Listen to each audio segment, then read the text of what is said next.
Hello everyone, I'm Smriti Sinha here and welcome back to our channel Science Zone. Today you follow, tomorrow we lead. And if you're new to this channel, please hit the subscribe button given below. And if you have missed our previous videos, you can click on the I button given above. And to join our Telegram group, you can click on the link given in the description. और आज इस video में जो topic हम पढ़ने वाले हैं वो है MHCET, IIT JEE और नीट के लिए केमिकल थर्मोडायनेमिक्स। यहाँ पे ध्यान रखें कि मैंने ना 12th स्टैंडर्ड से MHCET के लिए, IIT JEE और नीट के लिए ऑलमोस्ट सारे टॉपिक्स कवर कर लिए हैं। सिर्फ केमिकल थर्मोडायनेमिक्स, आयोनिक इक्विलिब्रिया और ग्रीन केमिस्ट्री टॉपिक बाकी है। केमिकल थर्मोडायनेमिक्स आज हम कवर कर लेंगे इंपॉर्टेंट क्वेश्चंस के साथ। आने वाला वीडियो ग्रीन केमिस्ट्री पे होगा जो आपको कल मिल जाएगा, और संडे को हम आयोनिक इक्विलिब्रिया का देख लेंगे।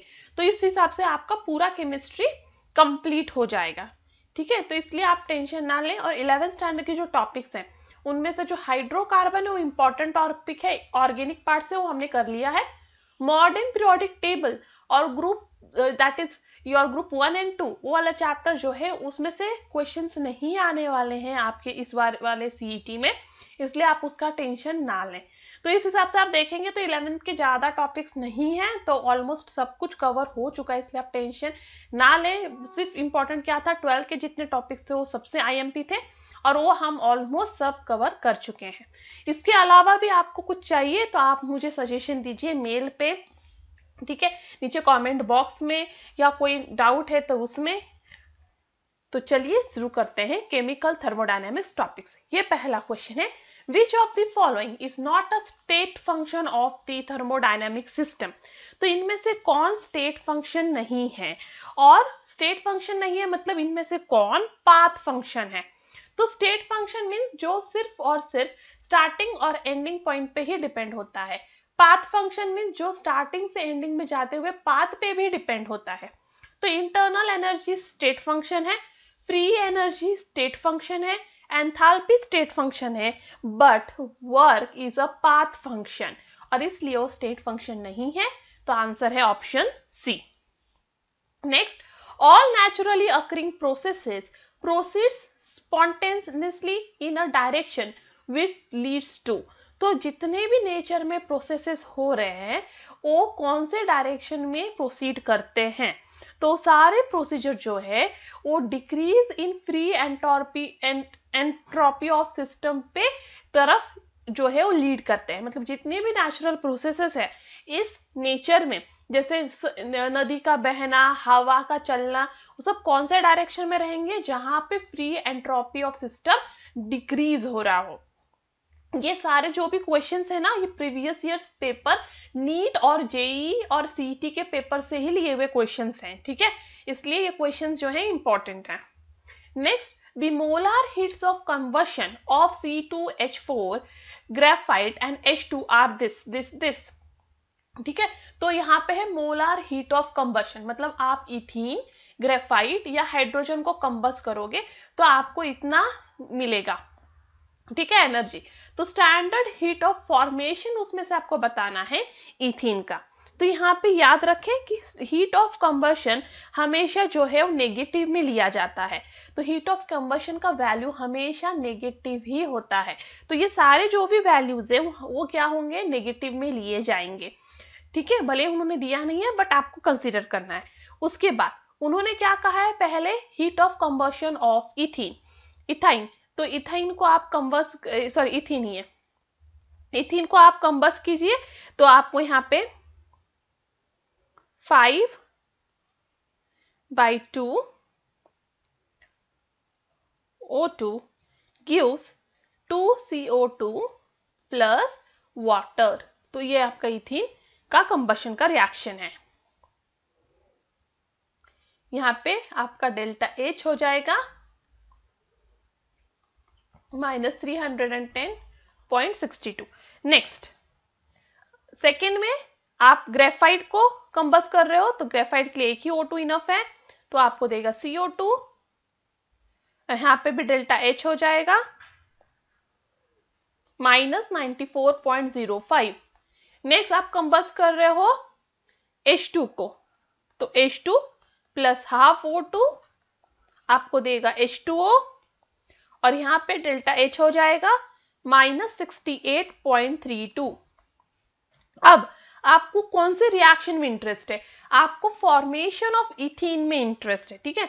तो ये अब आपको इंटरेस्ट है 2C, एक्चुअली 4C,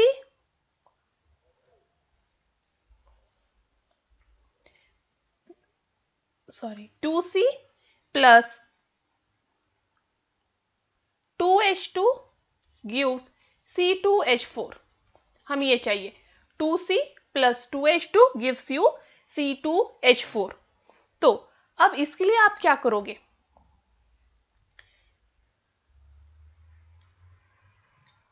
यहां पे जो फर्स्ट रिएक्शन इक्वेशन है उसको हम रिवर्स करेंगे, ठीक है। जो फर्स्ट इक्वेशन है उसको हम रिवर्स करेंगे, तो यहां पे लिखिएगा आप रिवर्स इक्वेशन 1, फिर उसको मल्टीप्लाई करेंगे हम 2 से, क्योंकि हमें यहाँ पे सेकेंड इक्वेशन को हम किससे मल्टीप्लाई करेंगे? 2 से।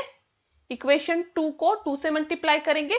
क्यों मैंने इक्वेशन 2 को 2 से मल्टीप्लाई किया है? क्योंकि मुझे 2 कार्बन चाहिए और यहाँ पे सिर्फ एक ही कार्बन है, इसलिए मैंने इसको इक्वेशन 2 को 2 से मल्टीप्लाई किया है। और उसके बाद इक्वेशन 3 को भी मैं 2 से मल्टीप्लाई करूंगी, क्योंकि मुझे यहाँ पे 2H2 चाहिए, ठीक है। और उसके बाद हम यहाँ पे सॉल्व करेंगे। तो आपको इक्वेशन 1 रिवर्स करना है, तो रिवर्स करोगे तो आपका डेल्टा H ऑफ इक्वेशन 1 क्या हो जाएगा? पॉजिटिव 310.62। फिर आप इक्वेशन 2 को क्या कर रहे हो? 2 से मल्टीप्लाई कर रहे हो, इसलिए अब इक्वेशन 2 का डेल्टा H हो जाएगा -188.1, और लास्ट वाले डेल्टा H को भी आप 2 से मल्टीप्लाई कर रहे हो, तो उसका भी कुछ आंसर आएगा। तो उसको करके देखिए, यहाँ पे कुछ आंसर आएगा। और बाद में आपको क्या करना है? ये तीनों को ऐड करना है, तीनों डेल्टा H's को ऐड करना है, और फिर जो आंसर आएगा वो यहाँ का आंसर है। तो यहाँ पे आप एक बार करके देखिए और फिर मुझे कमेंट में बताइए कि आपका आंसर क्या है। उसमें कोई डाउट है तो आप मुझे बता सकते हो। Next, the standard heat of formation of water and heat of combustion of acetylene and ethylene are this and this. The heat of reaction of hydrogenation of acetylene at constant volume would be. तो पहला क्या दिया है उन्होंने? heat of formation of water, दूसरा क्या है? heat of combustion of acetylene and ethylene। तो हम ये तीनों रिएक्शन लिखेंगे वापस। तो फर्स्ट रिएक्शन है फॉर्मेशन ऑफ वाटर, तो H2 plus half O2 gives water, that is delta H equal to -68.3 kilocalorie. Second, heat of formation of combustion of acetylene plus 5/2O2 gives you H2O plus 2CO2। यहाँ पे भी delta H क्या है? दिया हुआ है 310.6 kilo calorie again. Third reaction में ethene का कंबशन है, plus 3O2 gives you 2H2O plus 2CO2। वापस डेल्टा H क्या है? -337.2 किलो कैलोरी। तो हमारे पास अब 3 डेल्टा H है, पर हम किस में इंटरेस्टेड हैं? हम हाइड्रोजनेशन ऑफ एसिटिलीन में इंटरेस्टेड है, मतलब C2H2 plus H2 gives you C2H4। हम इसमें इंटरेस्टेड है, तो हमको इसका डेल्टा H पता लगाना है। तो इसके डेल्टा H के लिए हमें क्या करना है? तो पहले रिएक्शन की तरह जैसे हमने किया उसमें इधर आपको देखना है कि आपका C2H2 होना चाहिए लेफ्ट साइड में, और आपका H2 भी लेफ्ट साइड में होना चाहिए, और C2H4 होना चाहिए राइट साइड में। तो उसके लिए आप क्या करोगे? तो C2H2 और H2, यहां पे ध्यान दें, C2H2 और H2 में,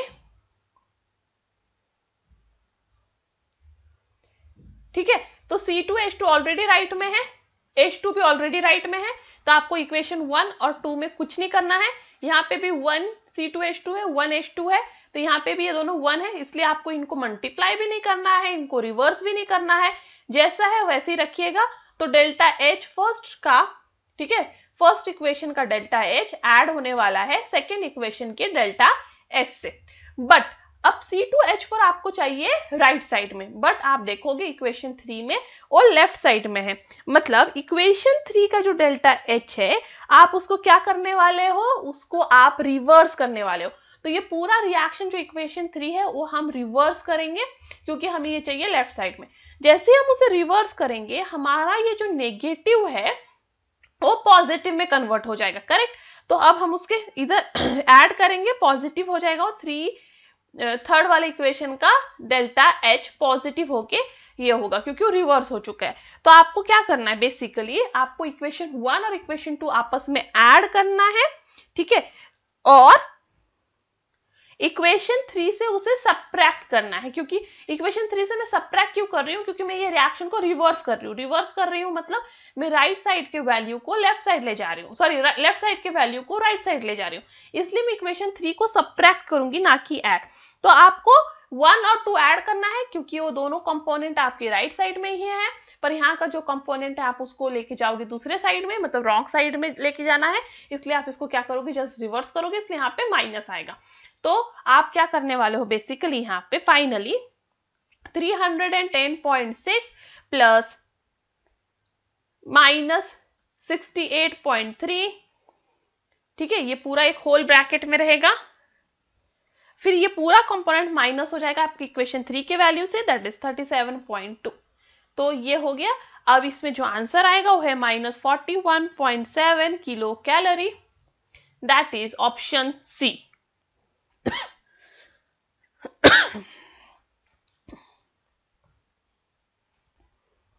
Next, the bond dissociation energies of gases. Sorry, ये रिएक्शन ये सम यहाँ पे कंप्लीट नहीं हुआ है। उन्होंने पूछा है हीट ऑफ रिएक्शन, बट हमने क्या निकाला है, हमने एंथैल्पी निकाला है, ठीक है, delta H, heat of reaction के लिए delta H at constant volume would be.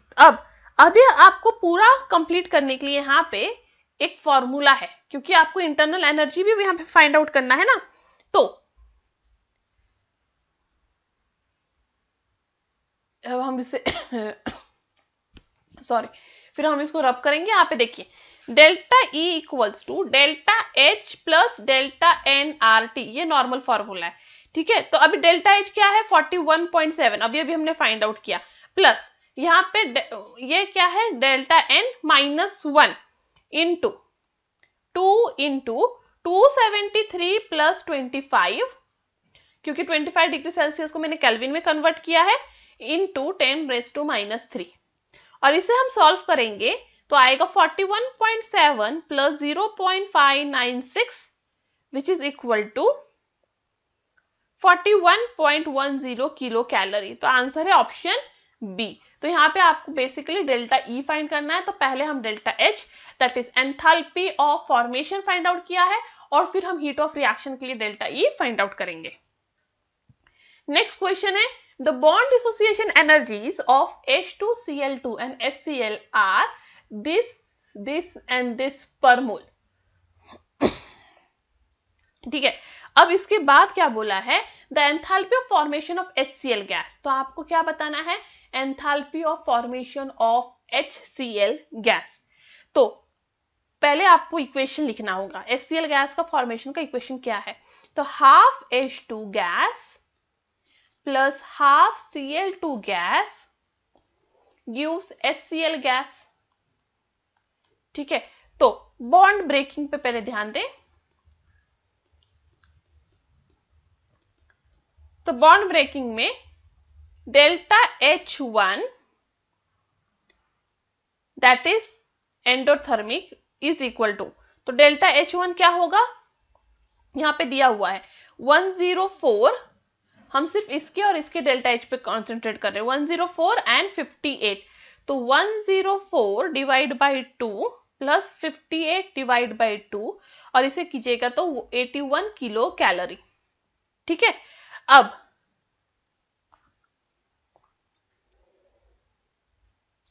ये कब निकला है, ठीक है, ये डेल्टा H1 हो गया। अब हमें चाहिए बॉन्ड फॉर्मेशन का, ठीक है।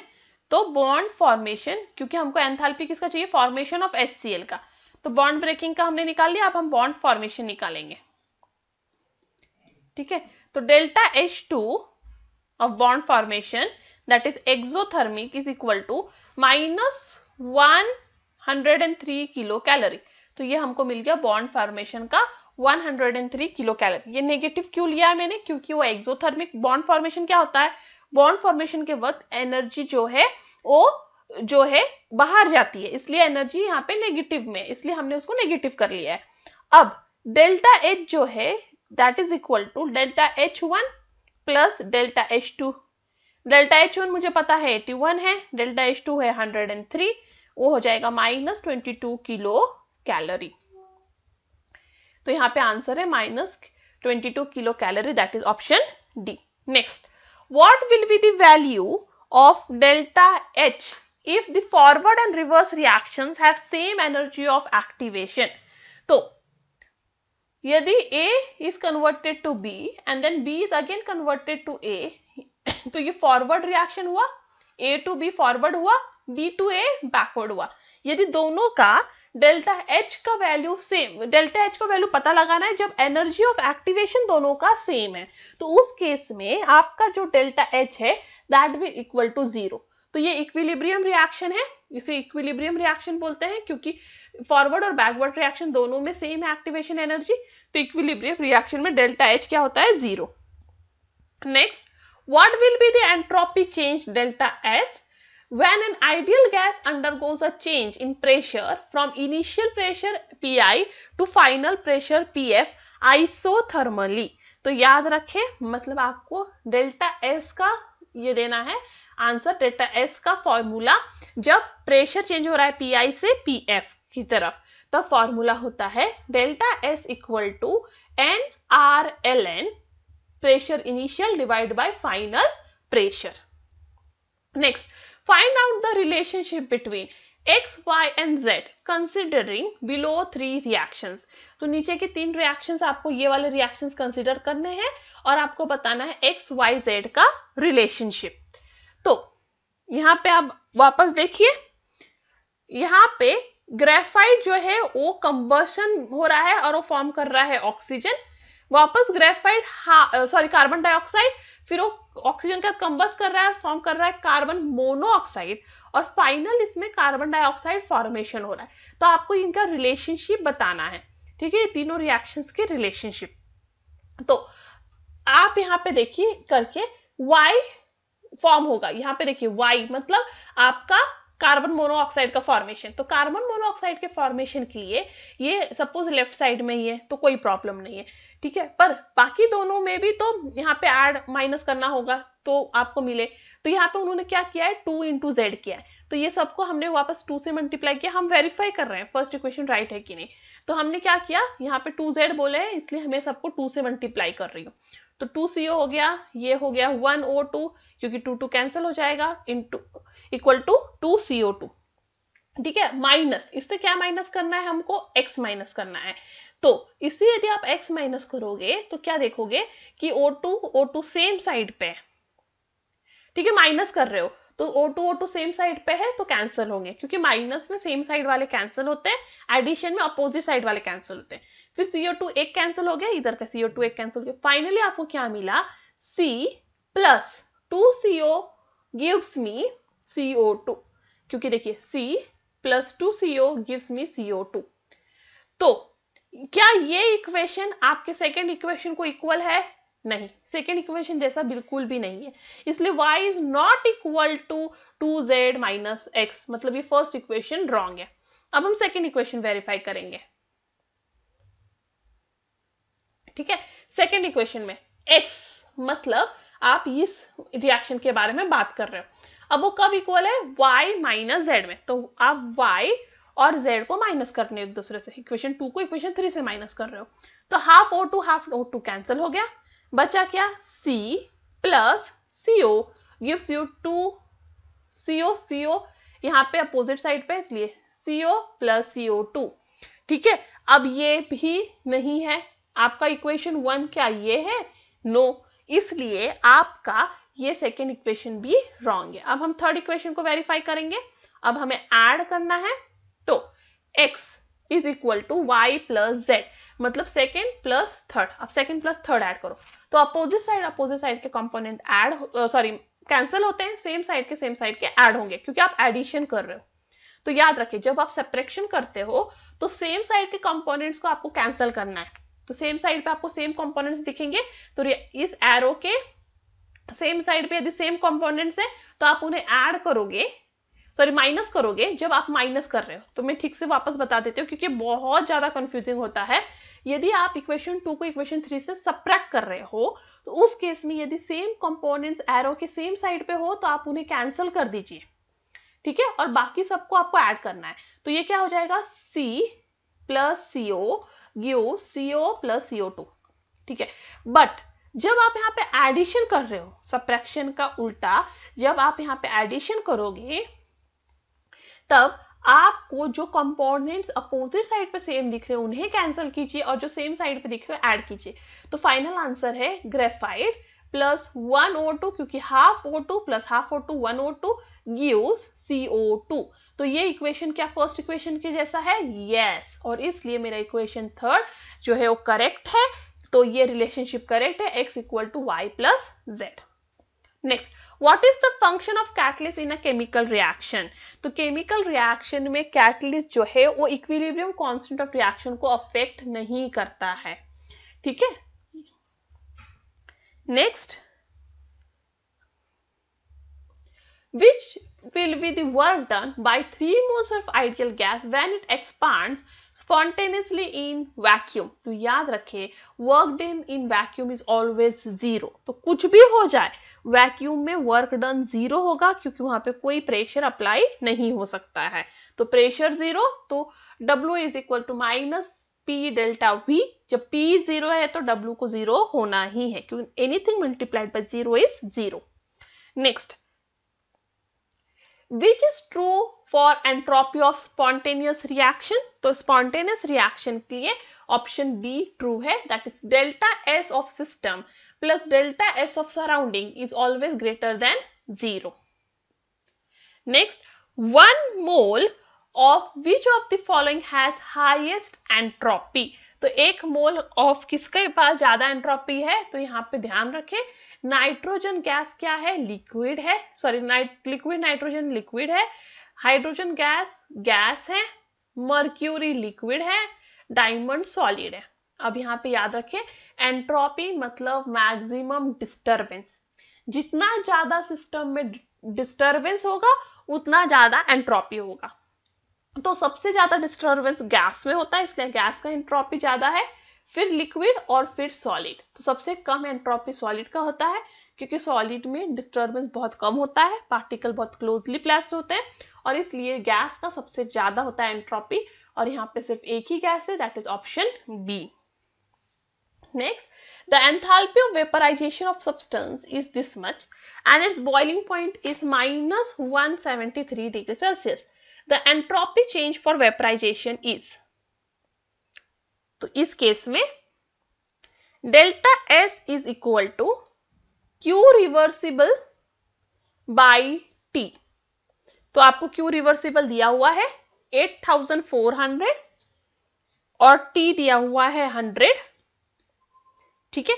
T 100 कैसे आया? क्योंकि यहाँ पे तो माइनस 173 दिया है। तो याद रखें जब डिग्री सेल्सियस को केल्विन में कन्वर्ट करना होता है तो हम उसे 273 से ऐड करते हैं। तो माइनस 173 को हम ऐड करेंगे प्लस 273 से, तो हमें आंसर मिलेगा 100 केल्विन, करेक्ट। और इसलिए यहाँ पे मैंने T 100 लिखा है क्योंकि हम केल्विन में ले रहे हैं टेम्परेचर। और ये हो जाएगा 84 जूल पर मोल पर kelvin, that is option A. Next, in a reversible process the system absorbs this much heat and performs this much work on the surrounding. What is the increase in internal energy of system? तो आपको internal energy increase में बताना है। तो यहाँ पे ध्यान रखें आपके पास Q दिया हुआ है हीट एब्सॉर्ब और यहाँ पे वर्क डन W दिया हुआ है। तो delta E that is internal energy is equal to Q plus W। Q क्या है? 600 प्लस W क्या है? W है 250, ठीक है, पर द रिवर्सिबल प्रोसेस है, इसलिए यहाँ पे W जो है हम नेगेटिव में लेंगे, तो ये हो जाएगा -250। तो यहाँ रिवर्सिबल प्रोसेस है, याद रखिए नेगेटिव होगा W। तो ये पूरा सॉल्व कीजिएगा तो आंसर आएगा यहाँ पे 350 joule. Next question is which of the following is true for the reaction? H2O liquid gives H2O gas at 100 degree Celsius and 1 atmosphere. So in this case, तो इस केस में है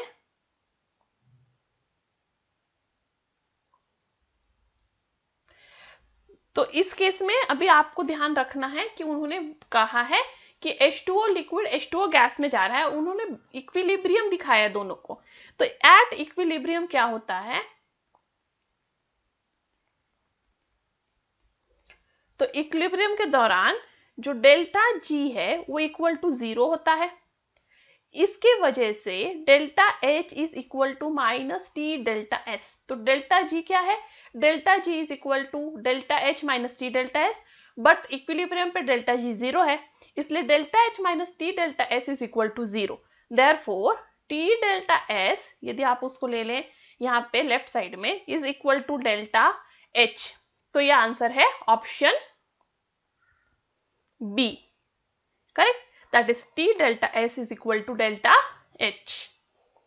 Next, calculate the heat required to make 6.4 kg of CaCS2 from CaO and C. The reaction is CaO plus 3C gives CaC2 plus CO. तो आपको कितना बनाना है? 6.4 gram of जो CaC2 बनाना है। तो इधर गिवन क्या है? Enthalpy of formation is Ca of CaC2 is -14.2 kilo calorie and that of CO is -26.4 kilo calorie. तो पहले आपको नंबर ऑफ मोल्स निकालना होगा, क्योंकि यहाँ पे उन्होंने केजी में दिया। तो नंबर ऑफ मोल्स कैसे निकालेंगे? तो number of moles that is small n is equal to given mass upon molecular weight. तो यहाँ पे ध्यान रखें, गिवन मास केजी में, उसे हमें ग्राम में कन्वर्ट करना है। तो ये हो जाएगा 6.4 इंटू 1000, तो इसे हमने ग्राम में कन्वर्ट कर लिया है, divide by molecular weight of CaC2 is 64, इसलिए नंबर ऑफ मोल्स हो गए 100। अब 1 मोल ऑफ CaC2 के लिए, 1 मोल ऑफ CaC2 के लिए हीट ऑफ फॉर्मेशन कितना होता है? तो delta H is equal to delta HF of CaC, ठीक है,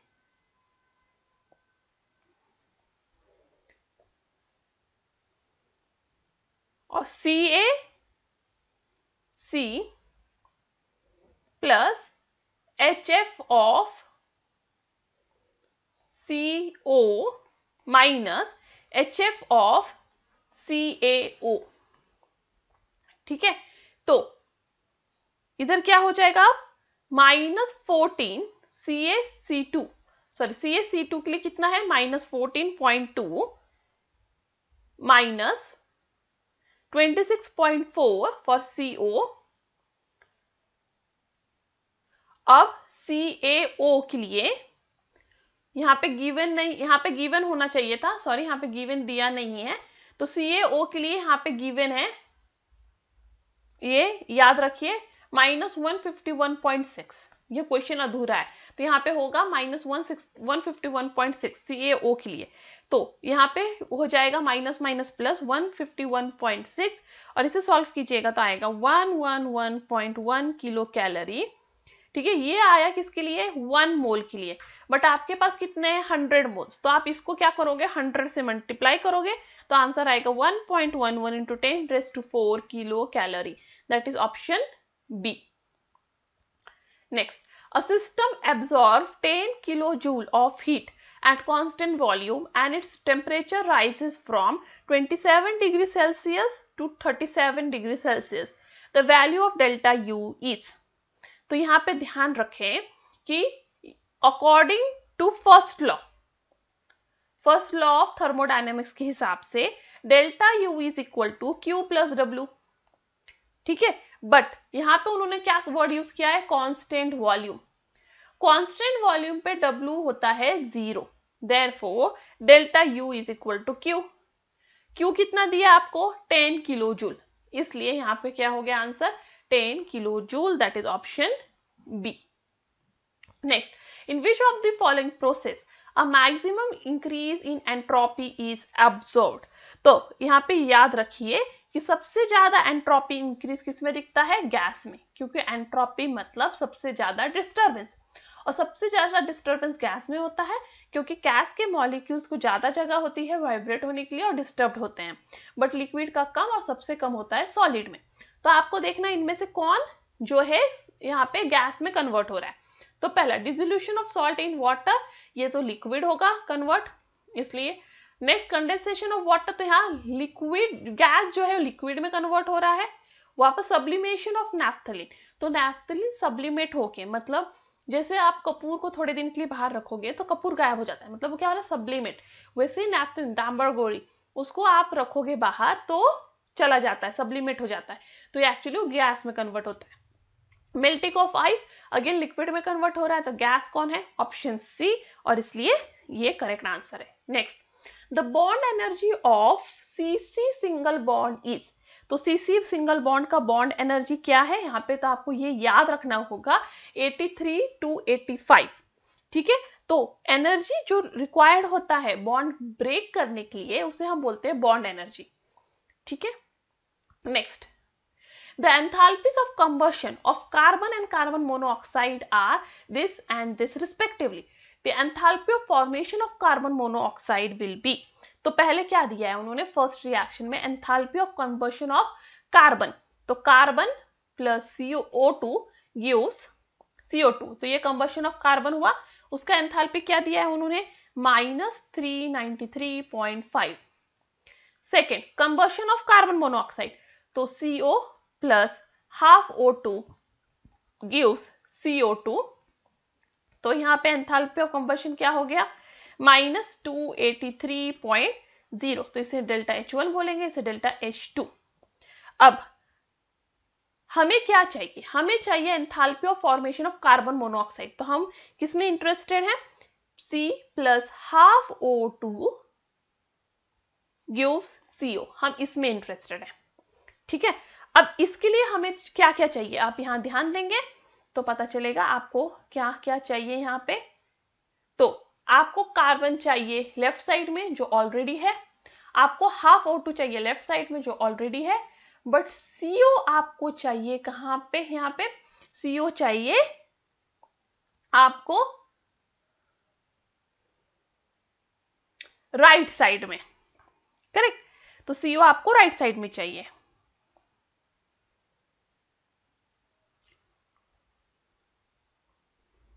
तो यदि आप ये दोनों इक्वेशन को क्या करें, सबट्रैक्ट करें, क्योंकि आप ये वाला देखिए, ये CO और ये हाफ O2 दोनों सेम साइड पे, पर मुझे यहाँ पे मेरे रिएक्शन में दोनों अपोजिट साइड पे चाहिए, तो मैं इस हाफ O2 पे ध्यान नहीं दे सकती हूँ, फिर मुझे ये O2 पे ध्यान देना होगा कि मैं CO को इधर कंसीडर करूँ, मतलब मुझे ये सेकेंड वाले रिएक्शन को क्या करना है, रिवर्स करना है, इसलिए मैं फर्स्ट रिएक्शन को एज इट इज लूंगी और सेकेंड रिएक्शन को रिवर्स करूंगी, जिससे मेरा CO अपोजिट साइड पे चला जाए।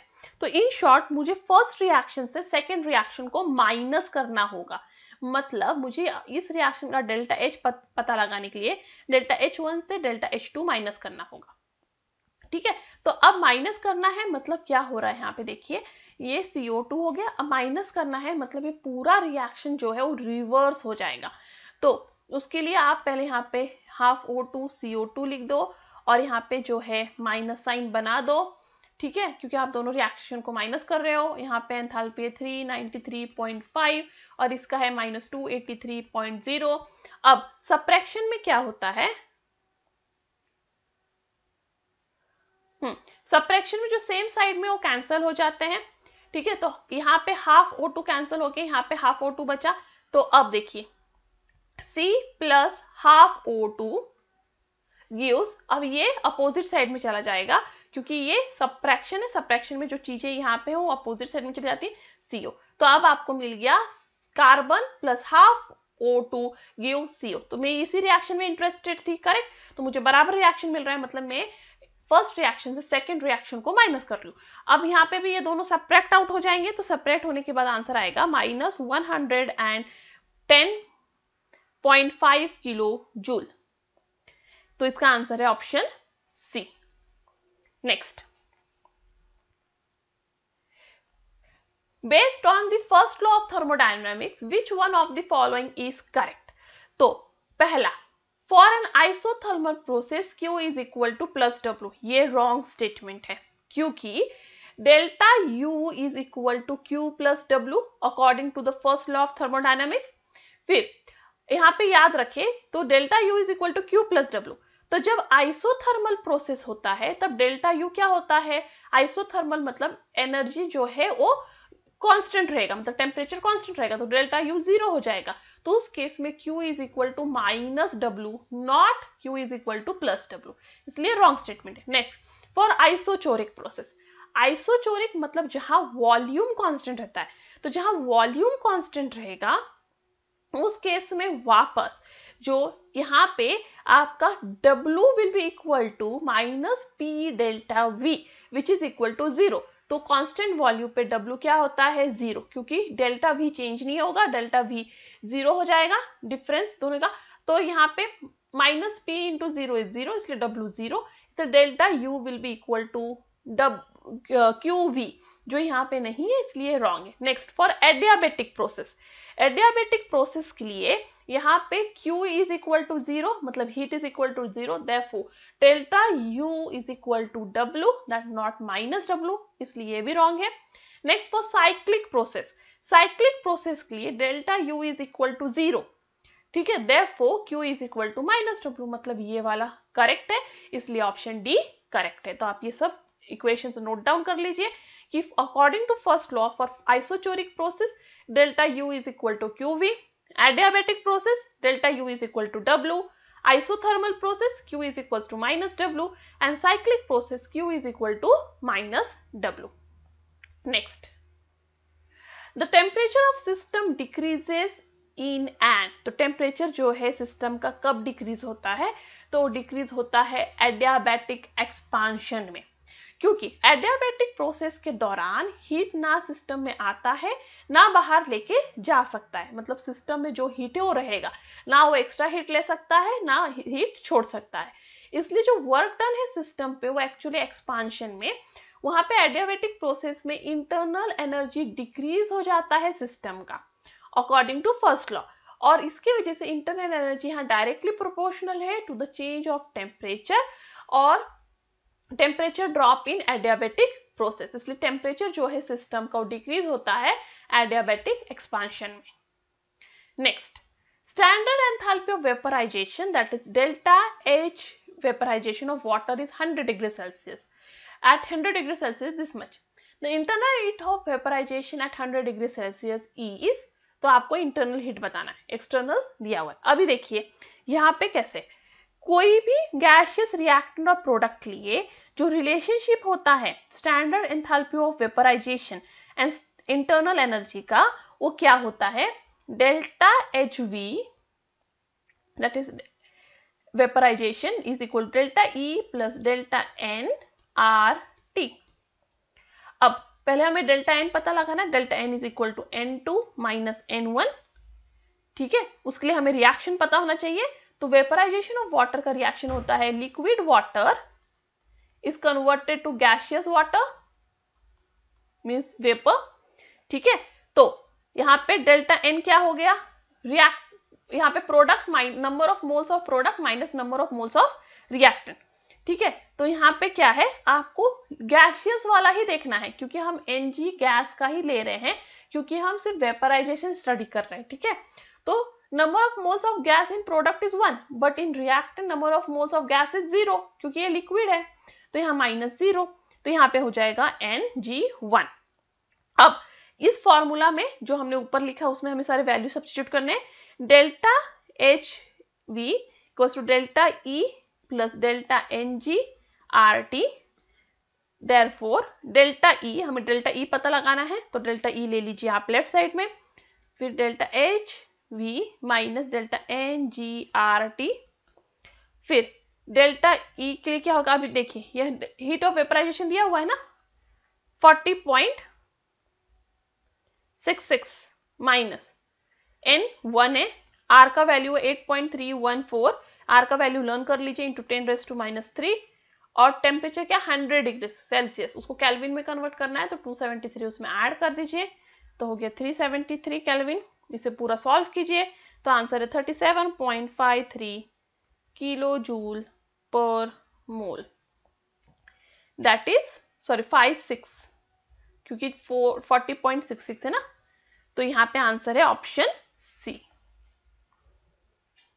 Next, the work done in Earth for reversible expansion of 1 mole of an ideal gas from a volume of 10 liter to 20 liter is, तो यहाँ पे फॉर्मूला है W equals to 2.303 nRT log to the base 10 V2 upon V1 which is equal to 2.303 n कितना है 1, ठीक है क्योंकि उन्होंने बोला है 1 मोल है, इंटू आर 8.314 इंटू 10⁻⁻, पर आपको अर्ज में निकालना है, ठीक है, इसलिए यहाँ पे -3 नहीं लीजिएगा, आप लीजिएगा 7, ठीक है, into T 298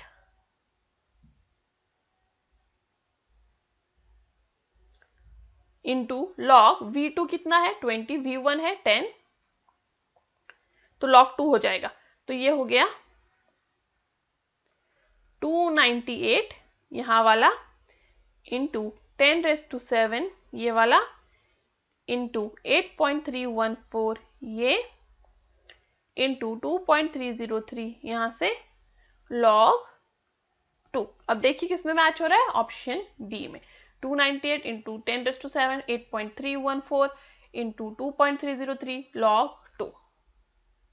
Next, the dissociation constant, dissociation energy of gaseous H2, Cl2, HCl are this and this. The enthalpy of formation of HCl gas is, तो आपको क्या पता लगाना है, enthalpy of formation of HCl gas, ठीक है। तो पहले क्या दिया है डिसोसिएशन एनर्जी, मतलब आप H2 मॉलिक्यूल को तोड़ दोगे 2 हाइड्रोजन में तब उसकी एनर्जी क्या है, हम लोग उसको डेल्टा H1 बोलेंगे 104 किलो कैलोरी। फिर Cl2 को तोड़ोगे 2 Cl में तो है डेल्टा H2 58, फिर HCl को तोड़ोगे H प्लस Cl में तो डेल्टा H3 दैट इज 103। अब हमें क्या पता लगाना है, हमें फॉर्मेशन ऑफ HCl पता लगाना है, जो रिएक्शन होगा H2 plus Cl2 gives HCl। अब यहां ध्यान दें,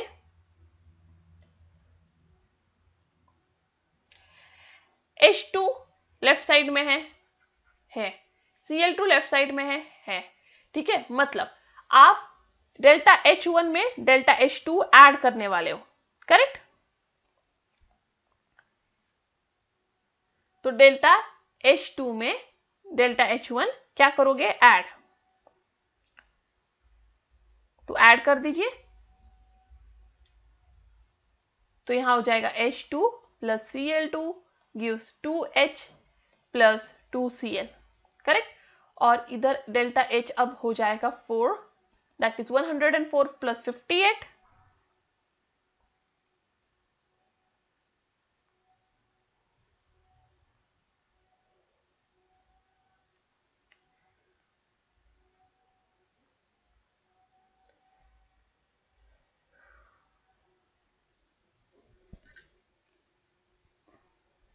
तो ये हो जाएगा 8 प्लस 4 12, 116, करेक्ट, तो 162। पर यहां पे ध्यान रखें, यहां पे मुझे आया है 2H एंड 2Cl, बट मेरे थर्ड रिएक्शन में सिर्फ एक H और एक Cl है, तो मुझे उसके लिए क्या करना होगा, इस रिएक्शन को भी 2 से डिवाइड करना होगा और डेल्टा H4 को भी 2 से। तो फाइनली यहाँ पे मुझे मिलेगा H2 plus Cl2 gives H plus Cl and delta H4 dash is equal to 81, इसको 2 से डिवाइड करोगे 81 किलो कैलोरी। तो अब मैं डेल्टा H4 डैश में इंटरेस्टेड हूँ, पर अभी मेरा HCl कहाँ है, यहाँ पे लेफ्ट साइड में, मुझे वो कहाँ चाहिए, राइट साइड में। मतलब इस डेल्टा H4 डैश से मुझे मेरा थर्ड इक्वेशन जो है डेल्टा H3 वो माइनस करना होगा। तो अब मैं सबट्रैक्ट करूंगी HCl H प्लस Cl, ठीक है। तो डेल्टा H यहाँ पे था 103, तो सबट्रैक्ट हो रहा है, तो सेम साइड वाले कैंसिल हो जाएंगे। तो अब हो जाएगा H2 प्लस Cl2। अब HCl आ जाएगा यहाँ, क्योंकि आपने माइनस किया है, सबट्रैक्ट किया है, तो सेम साइड पे ऐड नहीं हो सकता। और इसको माइनस कीजिए, 103 माइनस 81, तो यहाँ पे माइनस 103 प्लस 81 हो जाएगा। तो इधर आ जाएगा माइनस साइन, डेल्टा H में माइनस 22.0 किलो कैलोरी। तो आंसर है option B. Next, consider the reaction N2 plus 3H2 gives 2NH3 at constant temperature and pressure. If delta H and delta U enthalpy change and internal energy change respectively, which one will be true? तो देखिए, उनका कहना है N2 plus 3H2 gives 2NH3। तो यहाँ पे delta N क्या हो गया, सब गैस में है, डेल्टा N हम गैस के लिए निकालते हैं। तो रिएक्टेंट है हमारे पास 2 मोल्स माइनस प्रोडक्ट हमारे पास कितना है, सॉरी प्रोडक्ट है हमारे पास 2 मोल, रिएक्टेंट कितना है 3 प्लस 1 दैट इज 4 मोल्स। तो यहाँ होता है प्रोडक्ट का मोल्स माइनस रिएक्टेंट का मोल, तो आंसर आ जाएगा -2। अब हमारा फॉर्मूला है delta H is equal to delta U plus delta N R T, which is equal to delta U, N क्या है -2 इंटू आर टी, ठीक है। इसका मतलब क्या हो गया, आपका delta H is less than delta U।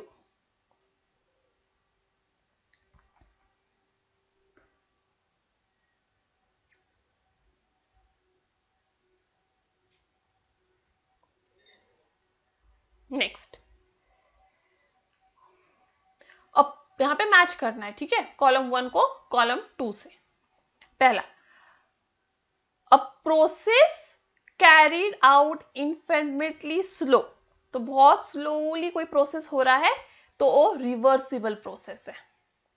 Next, a process in which no heat enters और लीव द सिस्टम, तो ऐसा जो प्रोसेस है जहां हीट एंटर भी नहीं करता है और लीव भी नहीं करता है, वो एडियाबैटिक। दूसरा, a process carried out at constant temperature, तो है isothermal, means iso means same, thermal means temperature. Next, a process in equilibrium, तो उसके लिए है delta G equal to 0।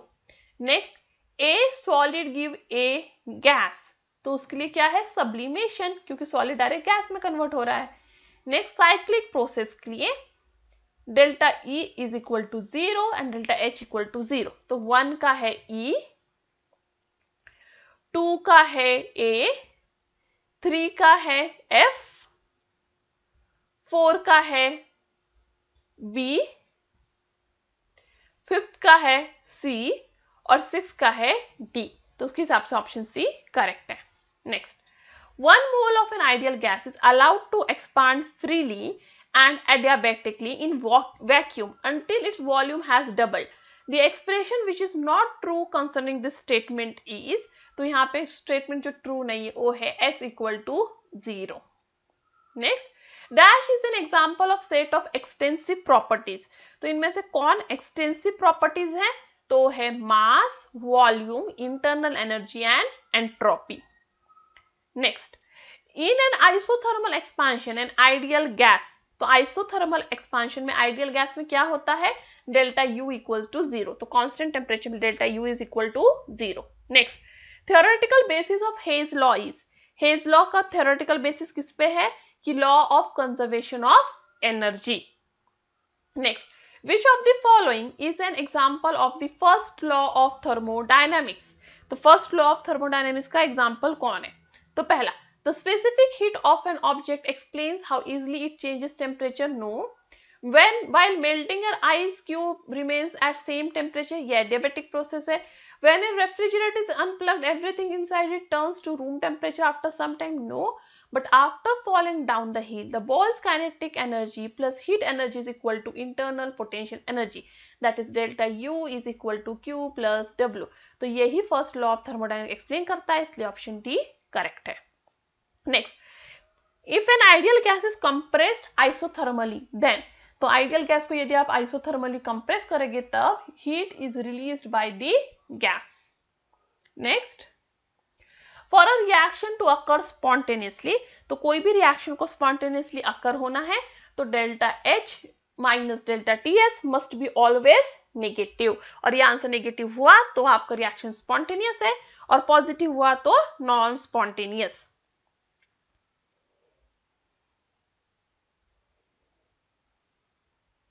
Next, given C plus 2S gives CS2, C plus O2 gives CO2.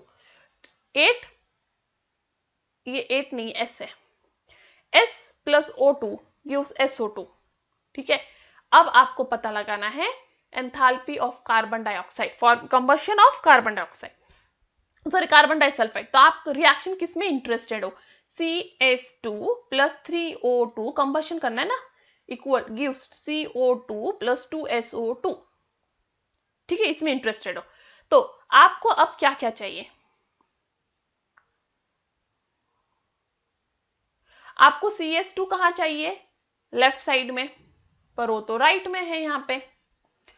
ठीक है, मतलब आपको रिएक्शन 1 को क्या करना है, रिवर्स.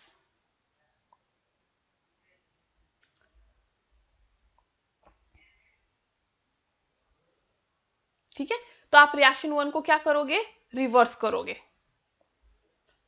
नेक्स्ट, 3O2 कहां चाहिए आपको, राइट साइड में, ऑलरेडी है राइट में, कोई प्रॉब्लम नहीं है. CO2 कहां चाहिए आपको, लेफ्ट में, ऑलरेडी है लेफ्ट में. SO2 कहां चाहिए, लेफ्ट में.